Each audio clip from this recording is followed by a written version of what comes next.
bin hier in Medjugorje und bin mit... Pater Johannes. Wo kommen Sie her?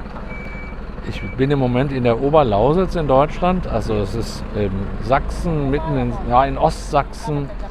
Ein Gebiet, das ja so eigentlich lange ganz evangelisch war und jetzt eher mehr, ja, in großer Mehrheit nicht ohne Glauben ist. Aber das Gebiet, wo ich bin, das Kloster, wo ich bin, St. Marienstern, Zisterzienserinnenkloster, das ist so eine kleine katholische Enklave.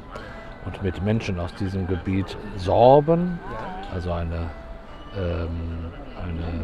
eigene Volksgruppe, slawische Volksgruppe, bin ich hier auf Wallfahrt. Wunderschön. Und Sie sind das erste Mal hier in Medjugorje? Ja, ich bin das erste Mal hier. Wann haben Sie das erste Mal von Medjugorje in Ihrem Leben gehört? Naja, wahrscheinlich vor 40 Jahren, weiß ich nicht. Ja. Das ist ja durchaus sehr präsent in der katholischen Szene. Ja. Das habe ich durchaus wahrgenommen.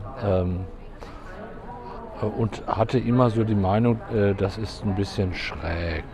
Ja. Vielleicht. Also von mir aus wäre ich hier nicht hingefahren. Aha, aber was ist passiert? Ja, ich wurde einfach gefragt, ob ich diese Gruppe begleite, weil die gerne einen Priester dabei haben wollten. Einfach auch auf dem langen Weg mit Zwischenübernachtung Gottesdienste feiern zu können. Und dann hatte ich, ja, das hat mich schon ein bisschen abgeschreckt. Eine Woche im Ganzen, von den 4 Tage im Bus. Aber das war sehr fromm. Also da schon die Herfahrt war wie Exerzitien.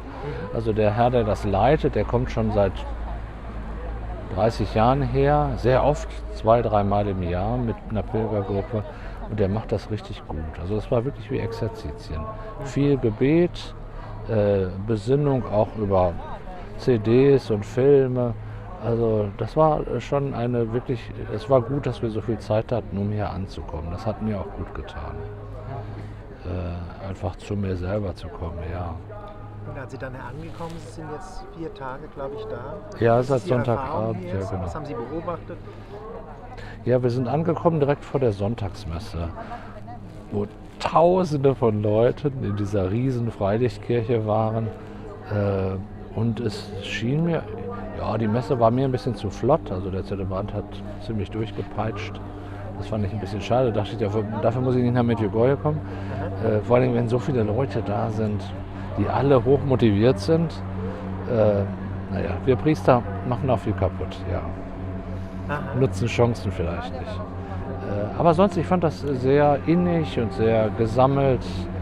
Und so erlebe ich eigentlich die ganzen Tage, dass hier viele Menschen sind, die aber wirklich auch was wollen vom lieben Gott. Also das ist schon, wir sind dann natürlich auf den Erscheinungsberg hochgegangen und auf den Kreuzberg. Wie war die Erfahrung, der Kreuzberg hochzugehen? Ja, ist natürlich auch schön, dass es auch eine körperliche Herausforderung ist, mit Leib und Seele. Also dass es auch ein bisschen eine gewisse Anstrengung auch ist. Also nicht so eine Butterfahrt, Ja. eine fromme Butterfahrt, sondern wirklich auch die Anstrengung des Herkommens, die Anstrengung, die EU-Grenze zu passieren, wo man eine Stunde steht, und das nervt ja auch ziemlich. Und wir waren auch in Dubrovnik, da war das auch noch mal eine Stunde, und morgen wird das wieder sein, wenn wir die EU wieder betreten. Das sind schon auch so, ist nicht so bequem. Die lange Fahrt, die Wege hier, also es ist jetzt kein Urlaub. Das merke ich schon, das ist auch gut. Aber wir sind doch gut untergebracht, ganz einfach, mit gutem Essen. Und, also ich schlafe hier auch gut. Von daher ist es so rundherum eine sehr gute Erfahrung. Von geballter Katholizität, die ich aber wie gesagt, punktuell, ist mir manches zu fromm, zu übertrieben, zu äußerlich, aber das ist wirklich nur punktuell. Ich hätte erwartet, dass ich hier der Einzige bin, der kein frommer Spinner ist.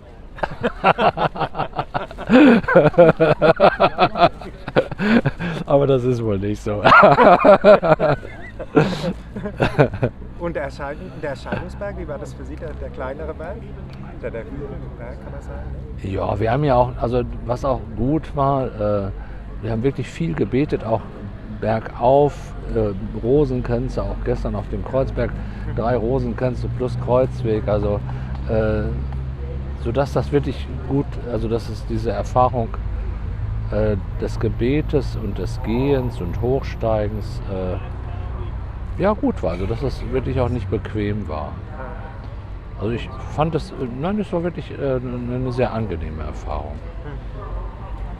Und was bedeutet für Sie das Rosenkranzgebet? Sie haben gesagt, Sie haben 3 Rosenkränze gebetet mit der Gruppe.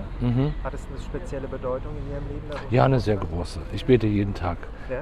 Warum? viel Rosenkranz. Ja, ich bete jeden Tag ganz viel Rosenkranz. Wow, das kann man in Ihren Augen sehen. 5.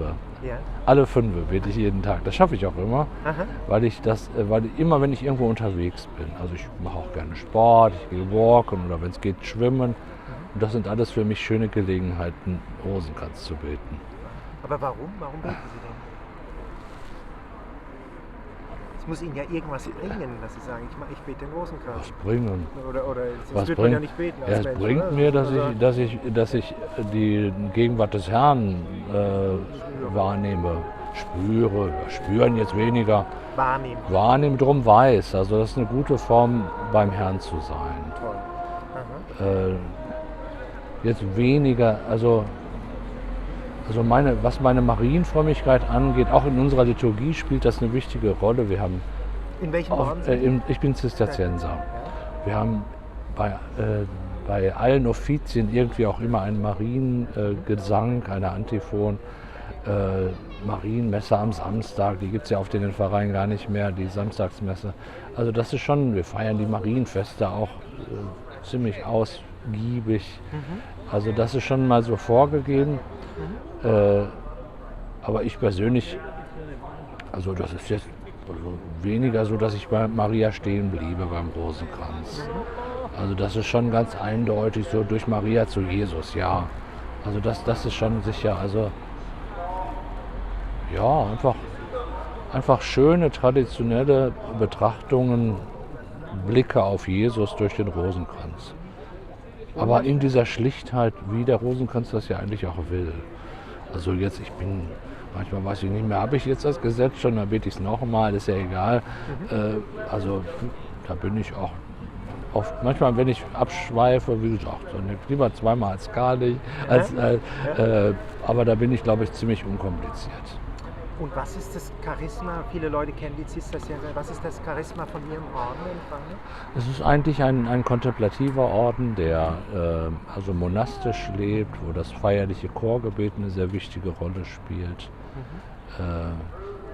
Ja, durchaus verbunden inzwischen auch mit seelsorglichen Tätigkeiten. Oftmals Gastaufnahme in den Klöstern spielt eine wichtige Rolle. Ich selber bin jetzt Hausgeistlicher bei den Schwestern in der Oberlausitz, in St. Marienstern und in der Krankenhausseelsorge und verbinde so beides. Also darf mit den Schwestern das Offizium immer feiern, das durchaus mehrere Stunden braucht am Tag und dann eben ansonsten priesterlicher Dienst in der Pastoral. Und was bedeutet der katholische Glauben für Sie? Warum sind Sie eigentlich katholisch? Warum sind Sie Priester geworden? Ich bin katholisch, weil meine Eltern mich getauft haben. Ja, und weil ich einfach reingewachsen bin. Ja. Ja. Also es gibt für mich keine Bekehrung und keine Entscheidung und keine Wiedertaufe oder sowas. Und das war sicher auch in der Kindheit noch recht volkskirchlich in meiner Heimat. Also wenn ich so denke, was da vor 50 Jahren noch so war und was heute ist, da ist ja wahnsinnig viel abgebrochen. Also von dem ist nicht mehr viel übrig geblieben. Für mich war immer die Eucharistie im Mittelpunkt. Insofern bin ich eigentlich Priester geworden, um Eucharistie zu feiern. Also es hat mich tatsächlich also ich habe schon Jahre vorher jeden Tag die Heilige Messe besucht und das war nicht immer so ganz einfach, eine Messe zu finden. In Ferien oder auch an Orten, wo ich war, also als ich noch nicht Zisterzienser war das nicht immer ganz einfach und da habe ich immer gedacht, naja, wenn ich Priester bin, bin ich nicht mehr abhängig. Also da ist für mich die tägliche Messe gewährleistet. Das war sicher ein Motiv für meine persönliche Spiritualität, aber das bedeutet mir immer noch wieder. Also ich glaube, ich bin schon 30 Jahre Priester und ich glaube, dass ich es immer noch mit einer gewissen Innigkeit mache. Man kann das sehen, Ihre Freude. Ja, das macht mir auch eine große Freude. Also da fällt es mir weniger schwer, konzentriert zu sein als beim Rosenkranz. Geht mir auch so. Ja. Aha.